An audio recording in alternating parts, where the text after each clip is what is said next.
Hello everyone. So today we're discussing codependency traits that sabotage your life and relationships and how you can overcome them. So this is part 2 of codependency traits that sabotage us, and I would love for you to take a look at part 1.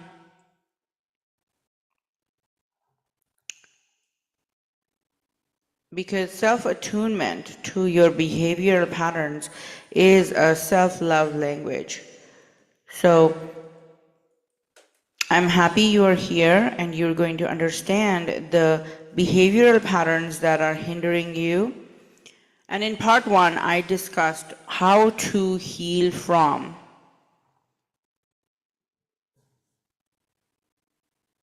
patterns of. So in part 1, I talked about how to heal from patterns of indecisiveness, difficulty making decisions, then behavioral pattern of judging others or feeling like you're not good enough and others are judging you.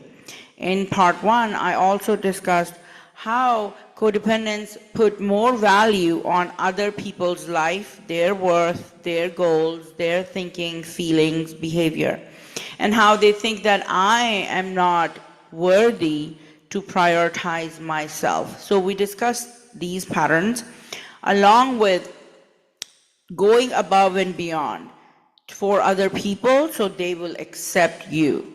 That codependents don't really seek reciprocity in relationships, and they give and give and give almost till there's nothing more left to give. So you've got to fill up your cup up first every single day. You have to put yourself in the center of your life along with God and prioritize your health, your well-being, your goals, physical, mental, financial goals, spiritual goals.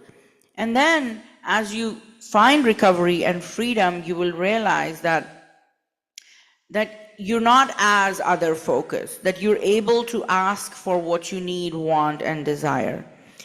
And also in last part, I talked about how codependents think that either I'm inferior or I'm superior, or it's difficult for us to just be by ourselves. Their sense of safety is connected to who's in my life, who approves of me, and what can I do to win them over.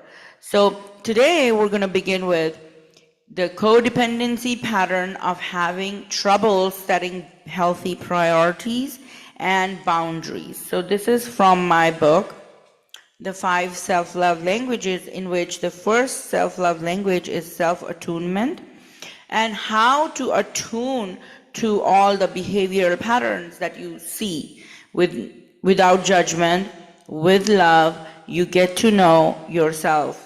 And then the healing can begin. When you non-judgmentally accept all that has been a part of your behavior, thoughts, feelings, and it was given to you by society, religion, culture, parents, right? So as you do the recovery work, you will start to understand what is mine truly and what is my priority, right? So having struggled setting healthy boundaries and knowing your priorities is because you are conditioned to put other people first. So in our lives, we tend to put other people first because that's how we've been conditioned, that your worth, your job, your role is, especially for women, we've been taught that our job is to please the husband or please the boss or the children, please, just people pleasing, right? And this behavior leads to burnout, resentment, feeling insecure, feeling overwhelmed, and knowing, your parts know that no matter what you do for the other, it is still not good enough. You will still have to keep proving your worth, because when you get with somebody, when you're with someone, and they only see your worth based on how much money you make, or what jobs you do for them, how you do, not who you are or how you're being. They don't notice who does not celebrate your value, your worth, apart from everything you can do for them, right? So what happens in this pattern is that we say yes to friends, family, colleagues, partners, even when it conflicts with our own goals and needs and priorities. And this over time will drain your life force, and you will forget how to prioritize your own well-being, right? So now in recovery, your job is to gain clarity on your own values, your priorities. You practice assertiveness in setting those boundaries, right? And then you begin by identifying what's most important to me. And you allocate your time, your energy to your goals. You are your own focus first. You give to yourself first, then other people come. They take from what's left over. And that is not selfish. That is the way to sustain and thrive in life. If you keep giving and giving and giving without getting your own cup filled, that will lead to burnout. So learn to say no when necessary, set boundaries, and recognize that boundaries are a form of self-care, self-love, self-respect. And when you are boundaried and you don't self-abandon, and you are there for yourself, your parts know. Your inner child, your inner teen, your inner critic knows that someone is in charge, taking care of them, and setting healthy boundaries to protect them. So then you don't feel anxious or insecure. Most of the time when my clients come to me with anxiety issues, it is almost always with women a boundary issue, that they're unable to say no to the husband. They will do things that are not even asked of them. They just think, oh, this is a given, I must do this to keep him, to make him happy. So you've got to change your thinking and decenter everything that does not serve you, everything that is causing the overwhelm, the burnout. And it begins with really honoring yourself and turning inward and sitting down with yourself and saying, hey, I've only got this much time, and I've already given so many decades of my youth, etc., to so many people, and now it's my time. And that begins with you showing up for yourself every single day and not letting the thought of, oh, I'm not, wanted by this, them, this and them. Are you wanted by yourself? Are you there for yourself? And that is your goal in life, to be there for yourself and prioritize yourself. And that's when genuine, healthy, authentic boundaries come out and you're able to speak them with conviction. Because usually boundaries don't work when people just state them out of desperation. You've got to come to a boundary from within with conviction and with confidence and with self-respect, and knowing that I'm not somebody who's willing to abandon themselves. So that means you will not treat me a certain way with disrespect or minimize me or use me and abuse me and toss me. That is not okay anymore with us, right? So when you really respect yourself and have a good, authentic, solid relationship with your inner family, then the boundaries will speak to you first. A lot of times people don't know how to set boundaries, but they don't know what boundaries to set. When you don't know what boundaries to set and how to prioritize yourself, other people can sense that energy that, oh, she doesn't have really truly conviction in putting herself first. This is just coming from a place of, last resort. So people will not respect your boundaries until you respect your parts inside completely. All right, so the next, if you have any questions, pop them in the chat box, and I will be looking at them frequently and answering them. And the next pattern, behavioral pattern of codependency that sabotages our life, is also in my book, is the behavioral pattern of compromising your own values and integrity to avoid rejection or anger. So, if you grew up in a household where anger and punishment were the norm, and you did everything to avoid rejection, avoid pain and hurt, you will be in that behavior pattern of just fawning or submitting to avoid rejection and anger. And this behavior often stems from a deep need to, of course, people please, but deep fear of conflict. So a lot of us are not confrontational people, and we want to avoid conflict at any cost. And usually that cost is us, our well-being. You have to put in more energy, more effort to please the other so they will not get angry at you or start a conflict with you, right? And this is usually rooted in, this is almost always rooted in your childhood, where you had experiences that if you expressed yourself, your value, and showed up with integrity, you would be dismissed, rejected, disliked, minimized, just told you don't know what you're talking about, right? A big question mark. And then we carry that message. People who we found most worthy, our parents, and we took everything they said to heart. So if they did not value your worth and your unique needs and if they didn't listen to what you want, you will internalize that as, I must not be worthy, I'm not good enough, maybe, and then you learn the behavior. It's a codependency, mind you, is a learned behavior. It's a conditioning. It's conditioning that happens over time, and then you become that person who avoids rejection, pleases others, and abandons self.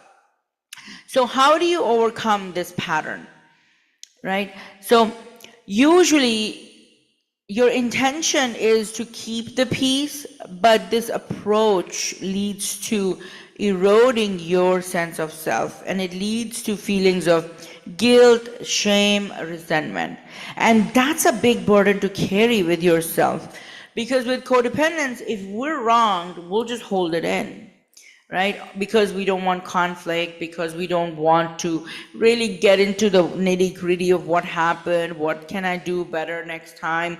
Usually we resign to the idea that nothing's going to change, that I have to fix myself, change myself, mold myself to fit into their life.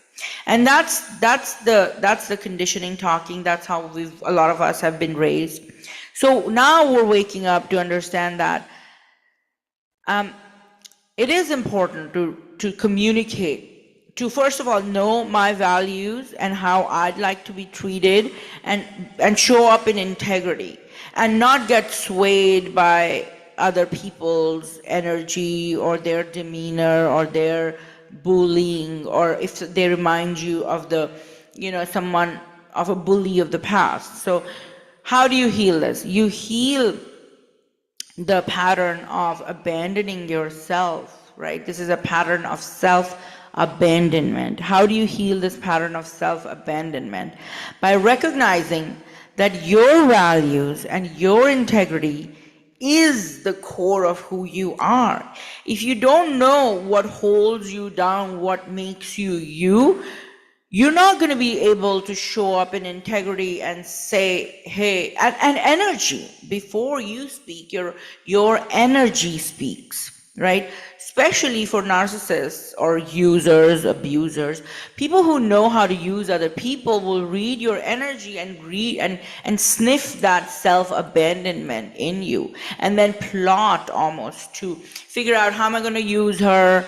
And because I could sway her, I could persuade her, I could convince her, right? So now what the work is to affirm your beliefs, affirm your understanding that it is okay to disagree. It is okay to stand up for yourself and feel like, ooh, someone's gonna do something or I'm gonna be punished. Sit through that discomfort because you are not a child anymore. No one can, abuse you, hopefully, at this point in your life if you said no. You will feel uncomfortable. You will feel it's hard to tolerate new things and learning new things, especially when you have to say no and that could go in so many different directions, right? So that's when you know that you're not with a safe person, when you know that your boundary will kind of not be either it'll be rejected or it won't be taken seriously. So practice asserting yourself in small ways and then gradually build up your confidence to stand firm in your truth. Right? So remember, it's possible to maintain relationships without sacrificing yourself. And those are the relationships that we want to cultivate and pour our energy into, where you don't have to sacrifice your values. And then you will build authentic connections that fuel you, that fuel each other. And there are people in the world who will honor you and respect your boundaries and celebrate you and see your worth. But first, you've got to see your worth and value. You've got to not put up with all that does not align with you, right? So let me see if there's any questions. And then we're going to go on to the next pattern.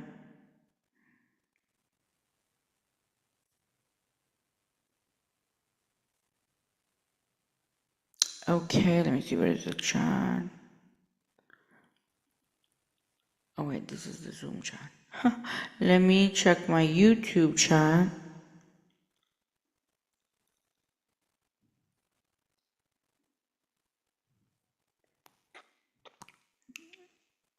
Okay, perfect, we're good. All right, so let's keep going. So the next pattern of codependency that hurts us and sabotages our life. Oh, did I just lose my place? Sorry, 1 second. Oh, I just have...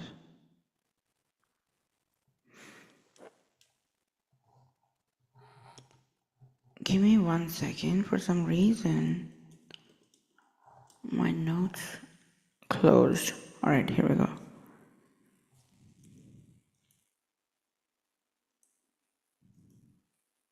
I'm like new at doing Zoom as well as...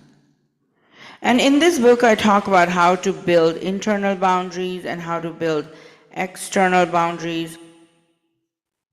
And we will go through all of that. Right now, I just want you to self-attune to all the behavioral patterns that are holding you back. Oh, sorry, here it is. Okay. So next is behavioral pattern of putting aside your own interests in order to do what others want.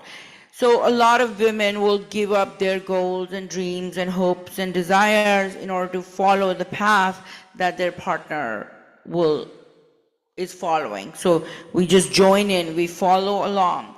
So codependents especially will put aside their own interests to do what others want. And this behavior emerges from a desire to please others or avoid conflicts. So particularly if you've been conditioned to believe that you are only here to serve others, if you are shown only love and worth and value with condition of how are you serving other people, that's when you will get trained to do just that. So realize that you've been conditioned. You were not born this way to put yourself aside and abandon yourself and think of yourself as second class, or right? So this is conditioning. This is messaging that we received from early on that told us that your needs are less important than other people's. And then you get in the habit of, oh, okay, I'll just go with the flow. I'm going to just prioritize other people at the expense of my own desire and needs. And this will eventually, add up. It adds up, even though you're like, oh, I have a beautiful relationship, and is the relationship built on you just giving, giving, giving, and the relationship falls apart as soon as you say no, right? Have you trained other people to see you as a giver, as somebody who serves them, as somebody who's not as important? We can come back to your goals, or maybe they don't even take interest in your goals. Do you take interest and pursue your own goals? So this behavior emerges from a desire to please others and avoid conflict, and hopefully you will be loved, hopefully you will be validated, hopefully, right? So if you're somebody who repeatedly cancels their plans to accommodate other people's goals and dreams and plans, you will feel unfulfilled and overlooked, and you will suffer quietly in silence because they don't even know what your goals, hopes, dreams are. You are not vocal about them, right? And this pattern of putting aside your own interests and goals in life to serve others or prop others up, this will eventually diminish your sense of self. You will lose touch with what makes you special or who you are, right? So to overcome this pattern, very important to start acknowledging that your interests, your desires are just as important as other people's, right? You are worthy, you are just as important as other people, and you set boundaries, you make time, you set internal boundaries first so you can prioritize your own needs, wants, desires. You can get to know yourself, right? Spend time doing things that matter to you, that feed your soul, right? So begin setting boundaries and making time for things that feed your soul. Say no to what does not serve you, and remind yourself that it's okay to choose yourself. Pick and choose yourself every single time. Don't wait for other people to choose you, pick you. Choose yourself and live your life with you yourself in the center of the life. And you do that and when you do that, you'll see that there's more balance, fulfillment in your life.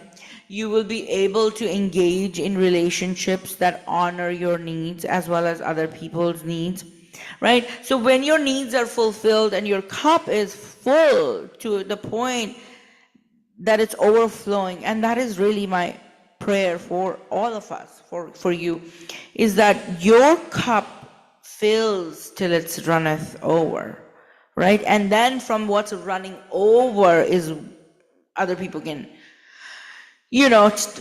take from that. So don't let anybody take from your core of your energy. That well of self-love is to fill you up, because nobody else will fill you up if you're not filling your own cup up, right? All right, so the next pattern is, so far we talked about don't self-abandon, set boundaries, be vocal about your boundaries. And first of all, you've got to set internal boundaries. You've got to have almost like a pact with yourself and your inner child that I will not abandon you.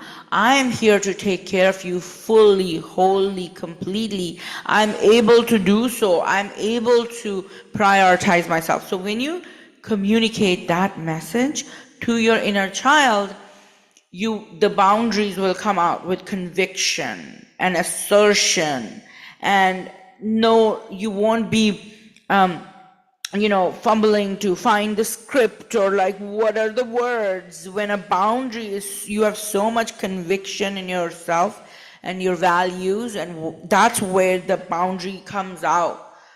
This is not acceptable to me, and your energy will speak for it. But if you are stating a boundary and you're not really sure, you're like, oh, maybe I'm gonna try. No, you've got to be so powerful in yourself. All right, so the next one is behavioral pattern of being hyper vigilant regarding the feelings of others and taking on those feelings.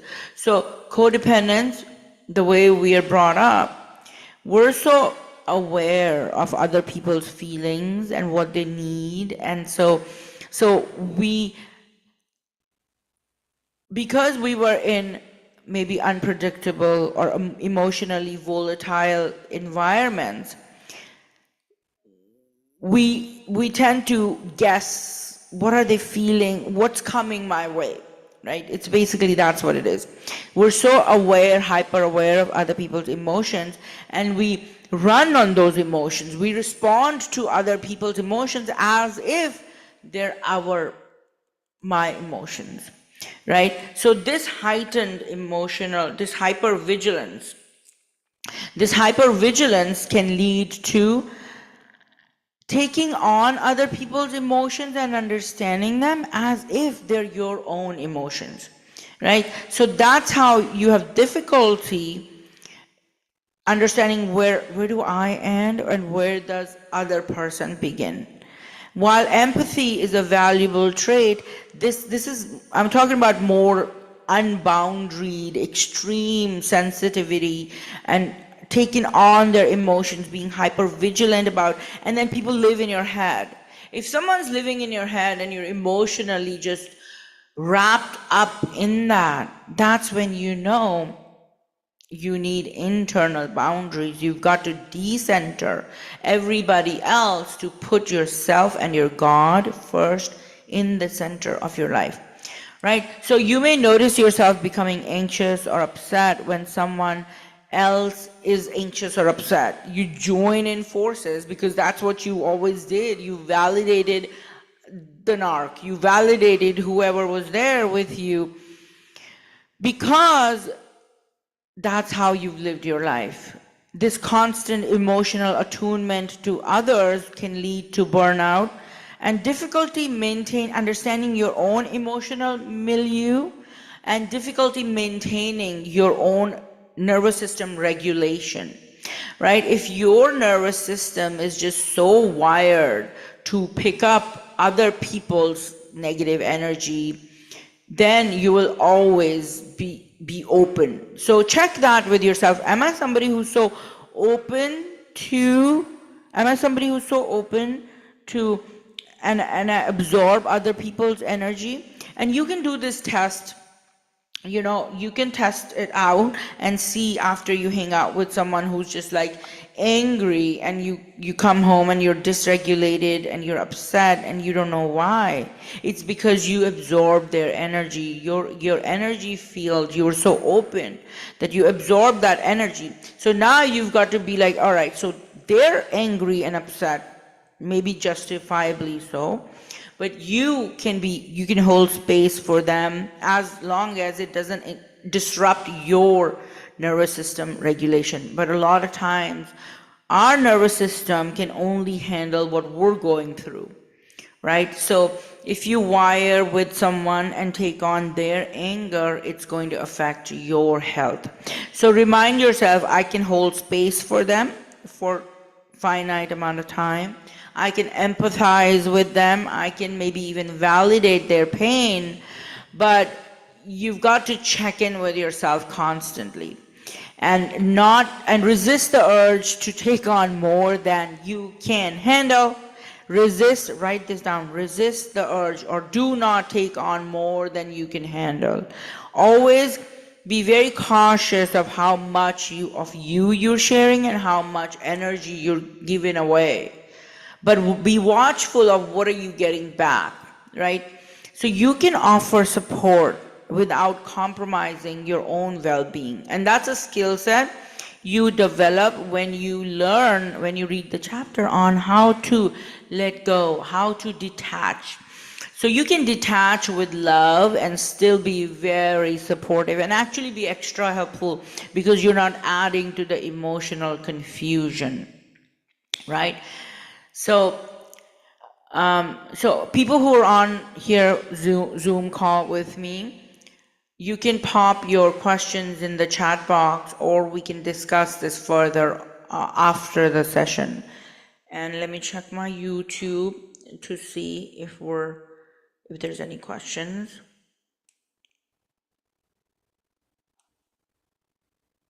All right. So behavioral pattern, I can't see if there's questions, guys. I'm not ignoring.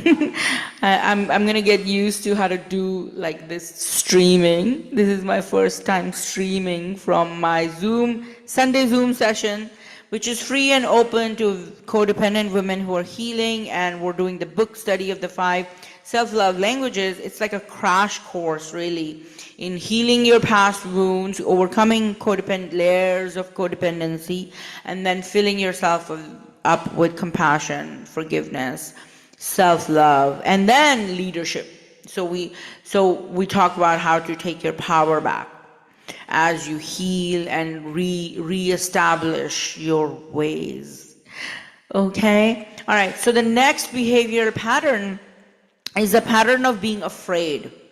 Being afraid to speak, being afraid to express your belief, your opinions, your feelings, especially when they differ from other people. So fear of expressing differing beliefs, opinions, and feelings. If you're scared to speak or express a different opinion because somebody's already like riled up, you can hold your opinion back, but you don't have to really agree with the other person to appease them. It is not your job to appease and pacify other people, right? You stand in your integrity, you do what's right, and then and you have integrity in your beliefs, your opinions, and then you show up with that integrity and do not self-abandon. And it's a practice. It's a practice that starts with sports, politics, small things, leading to big things. What are we going to eat? What are we going to do for vacation? Things like that. So fear of expressing differing beliefs, different opinions or feelings arises from a desire to avoid conflict or rejection. Right? This fear is pronounced in people who grew up in environments where if you expressed yourself, it was met with criticism, punishment, dismissal, like, what are you doing? Why are you speaking up? Like, it's just another, right? You were an inconvenience. That's another one.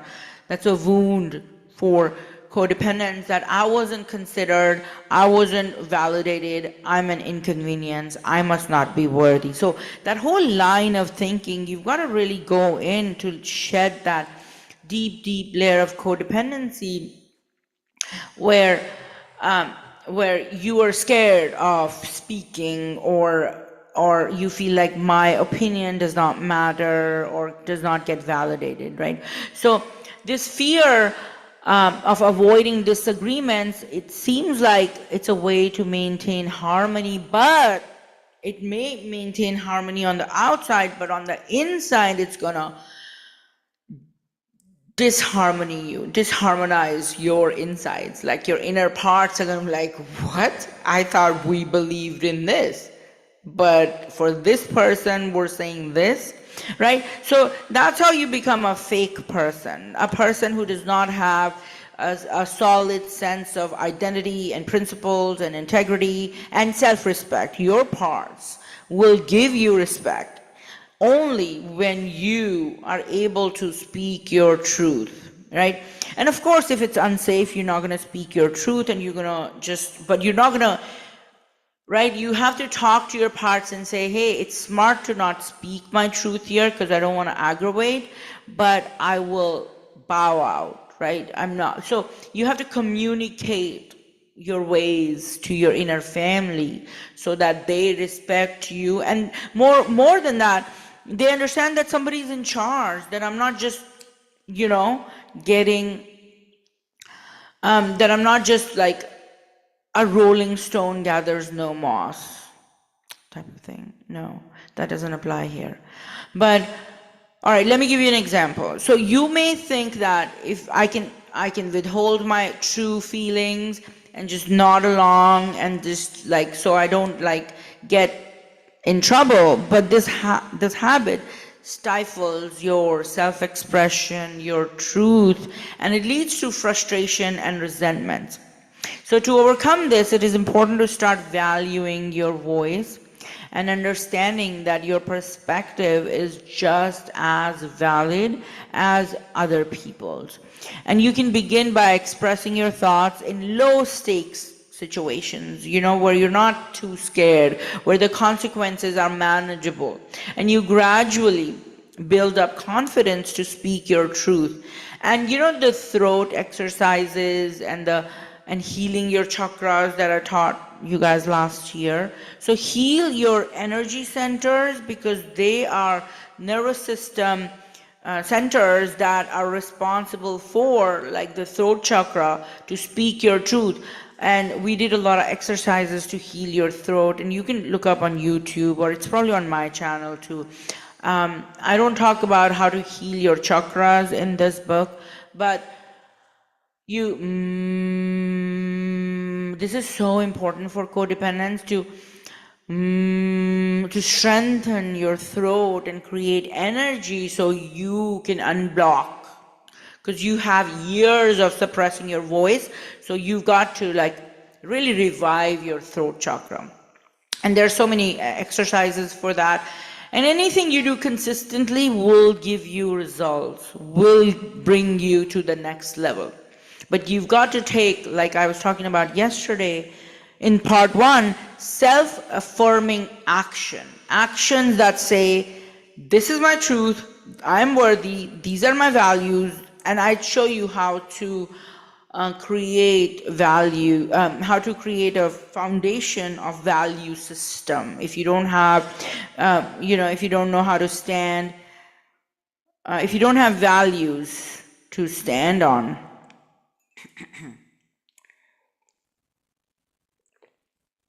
and you've just accepted your family's values, your culture's values, or your religion's values, and you don't have any individual values. Values are principles that you operate off of in your life, right?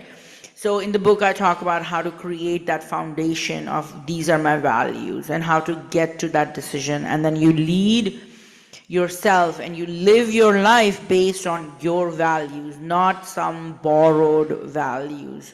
Because you're not gonna really find your authentic self or even self-actualize if you continue to walk the path that is somebody else's to walk, right? So you're just as valid, your values, your voice is just as valid as anybody else's. Begin by speaking your truth in small stakes situation and express your belief. And expressing your belief really doesn't have to lead to conflict. It's really like how you say it and leave no opening for argument. So all that comes with practice, but the conviction with which you speak comes from how grounded you are in yourself. All right, and then the next pattern, I'm hoping to finish. Ooh, how many patterns do we have? We have a lot of. I'm gonna have to do a part 3, it seems like, because we have way more patterns of codependency that we need to discuss. So let's do a few more, and then we'll end the YouTube live, and then I'll go to my Zoom session, and then we'll discuss this as it applies to us personally, in privacy. We will discuss that. So next one is, let's see. All right, pattern of accepting sexual attention or doing sexual favors when you really only want love.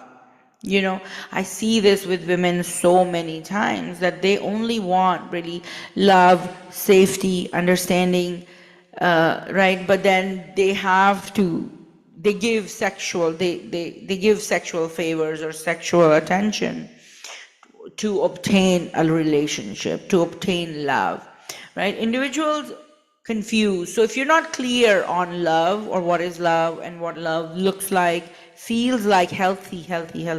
If you don't know what healthy love looks like, feels like, and you confuse sexual favors or attention for love, usually it happens if you've grown up unloved, unloved or emotionally neglected, and then you will do anything to get that love, or you don't know what love really is. So you think that this deep need for attention or validation or just presence of somebody I have to earn. And how do I earn it with a man? Maybe, with sexual favor. So physical attention is not emotional connection. And that this really, younger people also need to understand, younger girls also need to understand this, that physical favors or physical connection is not emotional connection, right? So accepting sexual attention where you really, your need is love, but you're accepting sexual attention, this can feel you leaving, this can leave you feeling empty, disconnected, used, and really disconnect you from your soul. Because you're using your body to fulfill the need of your soul, of your heart. And you're confusing the two things. Great, sexual, physical attention, relationship is great, but there's a place for love, and that's we don't confuse those two, right? So you might have found yourself engaging in physical relationships that lack emotional depth and love. And you're hoping that by getting that physical attention and doing sexual favors, you will eventually, you'll feel love. You will feel loved either during or after, all right? But this is a cycle of unfulfilling relationships that never really meet your true emotional needs. So the love hunger cannot be satisfied with physical connection or physical acts, right?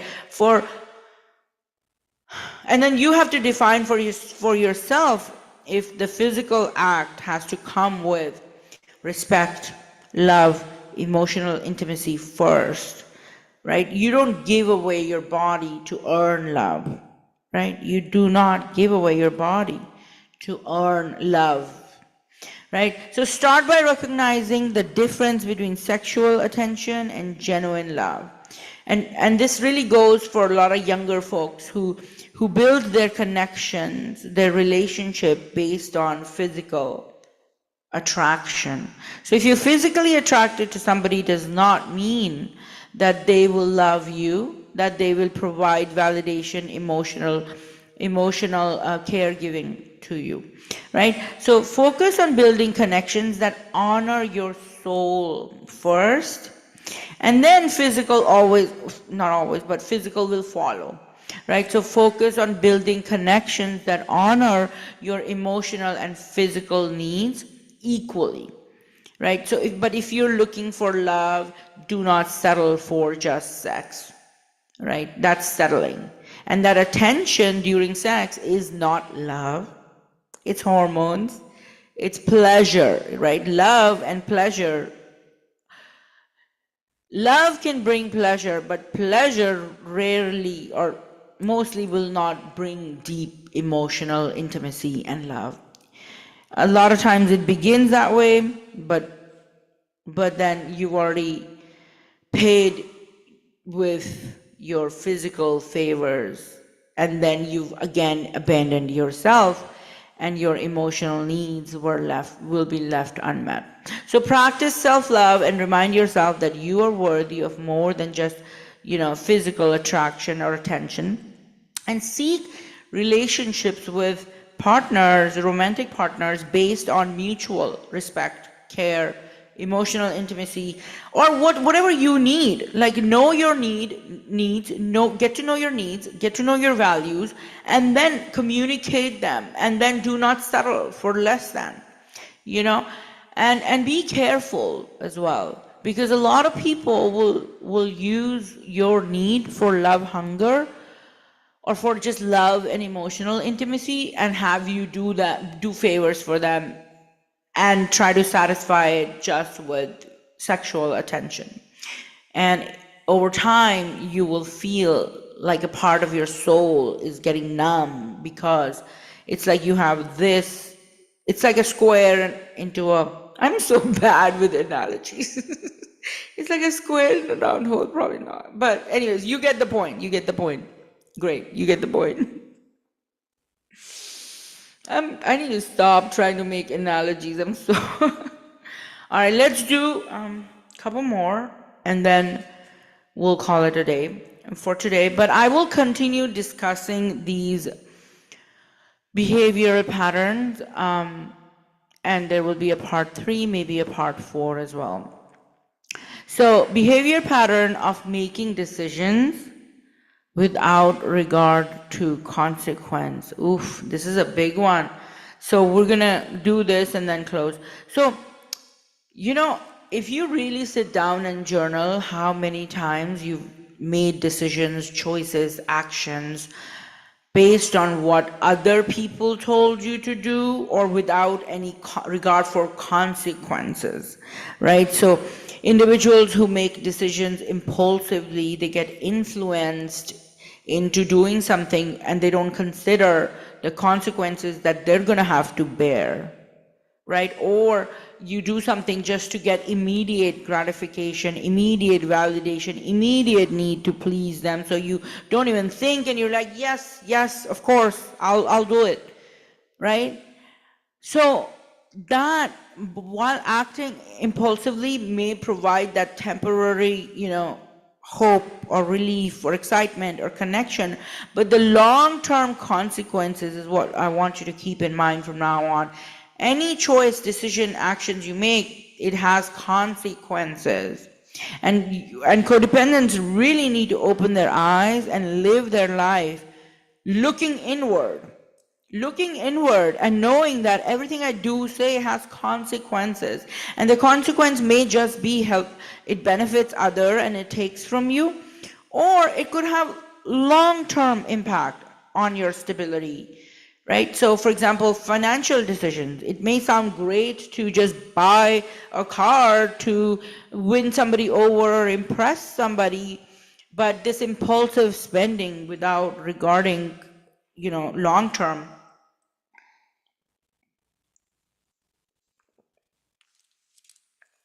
that's going to lead to stress, regret, and then feeling that you're not really stable. You're out of control. The impulsivity or just being agreeable is making you self-abandon again. So to overcome this, it is essential to slow down, attune with. So read the first chapter if you haven't yet. Read and learn. So in this chapter, as you do the work, you will learn how to, and you have to really keep all these parts in mind as you go by your day. You've got to self-attune to your intuition, to your subconscious beliefs, thoughts, and behavior patterns that we're doing now. Then you have to have emotional self-attunement. Physical self-attunement, what is the messages my body sending me? What are the emotions telling me? And all this on how to do is in the book. And attune to your ancestors. How did they survive? What were their strengths? What strengths do I have? What challenges do I have from my ancestors, right? Really attune to their presence, attune to their strength, right? You are a product of your ancestors. So really honoring them and learning from them and seeking their advice, guidance, and help is in the book. And then self-attuning to your inner critic, self-attuning to your wounded inner child, self-attuning to your addictions. So all that is in the book on how to do that. And once you really truly get to know yourself, you're going to be like, oh, I am just really good. I'm good. When you know yourself, you're going to start to care for yourself. It's usually what happens is that we dissociate and we deny ourselves. we suppress ourselves, our needs, our values, our truth, and then we become inauthentic. We're somebody that our parts insides don't even recognize, just because we've changed and shape shifted for so long to serve so many people. And now, as you shed these layers of codependency, you will understand that self-attunement is so important in making any decision or choices. What does that mean? Check in with yourself, consider the long-term potential outcomes. And so many times we can't even see the potential outcomes, but your decisions should align with what your goals and what your values are. So you have to, if somebody's asking you to do something and it doesn't really align with you, and you're going to just impulsively say yes, or your inner teenager is acting up and you're going to impulsively say yes, right?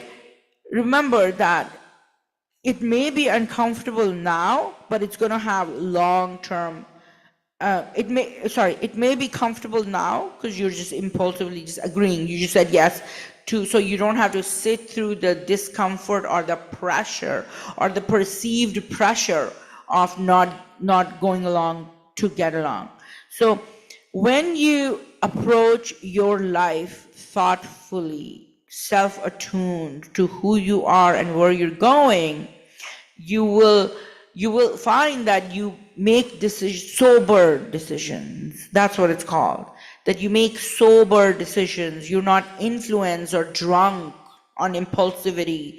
You're not drunk or addicted to following other people, right? So self-attune to yourself and love yourself so much that when a wrong decision comes your way, you instinctively know that this is harmful, this does not serve me. And that is my hope and prayer for you before we close today. Let's pray for a second. Take a deep breath in. So my Zoom people, do this with me. Oh, let me look at my Zoom chat. Cynthia says, it's funny how a long marriage, you get to a point of choosing yourself, seeking hobbies and your likes, doing things separately, yeah, and feeling okay with it. But I feel ignored, but also at peace. Oof, yeah, yes. What's more important also is that you don't ignore yourself, your calling. If somebody does not prioritize you or celebrate you or honor your needs, your values, and it's okay, they're not wrong or they're not bad. If they're not able to, do what you're meant to do, it's okay. But it's okay to have your individuality. It is important to serve yourself, your hopes, your dreams, your values. And then Cynthia says, after a long marriage, I don't think I would know how to act if a mate really invested. If somebody invested in right? That is so true. That's what happens, like in codependency. When you shed all these layers and you find your authentic self and you're grounded in your truth, and then somebody shows up and they're like, oh, hey, I'm here to serve. That's why if two codependents get together, which some of my clients are, they don't know how to move on from that because they're both trying to serve each other and they don't find value in that. But as you heal and become a secure person and somebody who wants to be there for you comes along, you're going to be open, present, and you're going to honor them as much as you honor yourself and how much they honor you. And that's how life should be, right? That people, they don't have to do everything, and that's codependency actually, expecting other people to do the same things you do, have the same likes and do the same things, be in the same circles. So it's important to especially for codependence, it's very important to cultivate your individuality and communicate and speak that and express that to the world. But it's also important to reciprocate and give as give and take, to cultivate that. But if the partner or friends or community is not able to validate you, support you, you have to detach, and then you have to continue loving yourself. Because really that's what you're here to do. You're here to love yourself. And let me see if there's any questions in YouTube. All right, thank you, people's watching. Okay, people are watching, but all right, cool. So now, right, so that here we are. We're done with the boundaries and the behavior for today. So I'm gonna have to do part 3. It seems like part 4 as well, but it's very thorough. Like the stuff that I've written in my book about codependent patterns. It's like every single codependent pattern that anybody has ever seen. I mean, of course, I might have missed some that didn't come across, but I've treated hundreds of codependents, and every pattern I knew is in this book. And it's the same, these patterns are the same patterns that we keep repeating and we don't heal from. So now my prayer for you is that you shed those, dear God, we are here to shed the layers of codependency, to prioritize ourselves and you, and find strength in being an individual, a God's child. Find strength in being us and being a part of a community, right? I belong to myself, I belong to God, and I give and take with fellow human beings who are also on this journey of healing from codependency. All right, let's see, do we need to tap anything? And I want you to do this after every energetic exchange. I want you to come back and check in with yourself, however you do it, to make sure you're not carrying or taking away any negativity. So even when I give, and I give a lot, I have to make sure that I'm also taken care of. And people and I'm very big on that to a point. I'm very big on that in my life now, because I've done so much I've done so much free emotional labor that now when I give freely, either I don't expect anything and I'm detached because I'm giving, but if I'm in relationships where there's give and take, there has to be reciprocity, right? If I'm putting efforts in you and putting my energy and my wisdom, which is really my ancestral wisdom, all this wisdom came to me not only from the degrees that I got going to colleges in the West, but also the Eastern spirituality and ancestral wisdom that comes through. Like, I don't own this, I was given this, and it speaks through me, for which I am so grateful. As a child, my mom, the codependent, became a Reiki practitioner, and I went and did that Reiki master course with her in 8th grade. And I still have that energy, and I'm so grateful for Reiki and for energy and God to speak through me and use me as a vessel to heal other women, to heal other trauma survivors, to keep healing myself, and to keep shedding the layers of codependency so we can be powerful in our strength. And that's my prayer for you. Alrighty, guys, make sure to turn on notification, because I see clients and I work at a hospital, so I'm like really busy. But this is my passion, to help heal women, the good, huge-hearted people. So keep the notification bells on, and subscribe, follow, whatever YouTube is. So follow on YouTube, subscribe on YouTube, and keep the notification bell on, so when I go live, you can join me. Alrighty, Thank you so much, YouTube, for being with me. And I'm going to disconnect from live stream so we can chit chat in our